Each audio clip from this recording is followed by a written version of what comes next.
بالامس اهلي جده يخسر في ارضه، واليوم العين الاماراتي حتى الان متاخر في ارضه، ولدينا كره خطيره للامام ملعوبه وجول ثالث، جول ثالث للهلال، هدف ثالث للهلال، وتياغو نيفيز يسجل الهدف الثالث لنادي الهلال في مرمى السد.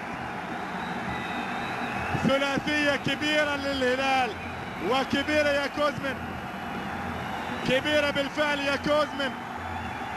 المرور ممتاز، وضع يا سلام، لعب اللي هو تياغو نيفيز بالقدم اليسرى، وضع الكرة بهذه الصورة الذكية، ما كانت قوية ولكن كانت ذكية وفي زاوية صعبة على الحارس الشاب سعد الشيب، وبالتالي هدف ثالث لنادي الهلال.